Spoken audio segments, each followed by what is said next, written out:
l'édito politique de Marion Mourgue du Figaro. Alors, Marion, François Fillon a évoqué le fait qu'il soit chrétien pour expliquer certains de ses choix politiques. Bayrou a parlé de dérive, Guénaud de faute. Alors, Fillon a-t-il effectivement commis, ici, là, sa première faute politique ?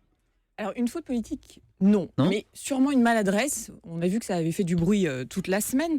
Parce que quand François Fillon explique qu'il est, je cite, gaulliste et de surcroît chrétien, c'était la phrase, pour contredire les accusations de casse sociale, justement sur le programme dont vous parliez tout à l'heure, c'est tout à fait assumé pour le candidat de la droite, parce que Fillon a fait de l'incarnation des valeurs un des fils rouges de sa campagne pendant la primaire. C'était, on s'en souvient, un des points de divergence avec Alain Juppé, qui lui reprochait sa vision extrêmement traditionnaliste. Et c'est justement sur ce conservatisme que Fillon a réussi à largement mobiliser. C'est encore sur les valeurs qui séduit aujourd'hui une partie des électeurs frontistes. Et en invoquant la chrétienté, François Fillon a donc envoyé un double message qui était politique, qui était électoral. Il ne renie ni son programme, ni ses convictions, parce qu'il est persuadé que c'est ce que les Français attendent. Donc Marion, vous nous dites, il n'y a pas faute, mais vous nous dites aussi que c'est une maladresse. Bien sûr, parce que médiatiquement, on voit que François Fillon a du travail à faire pour expliquer son projet, pour rassurer. Or, certains ont été encore plus déstabilisés quand le candidat a parlé de chrétienté.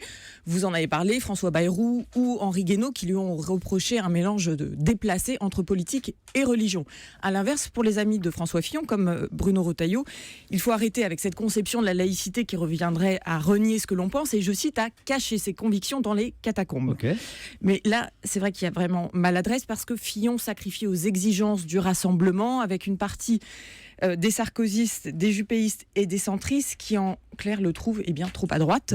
Et c'est la différence entre la primaire et la présidentielle. Dans la première, vous parlez aux sympathisants de votre famille politique. Dans la seconde, vous devez élargir votre électorat.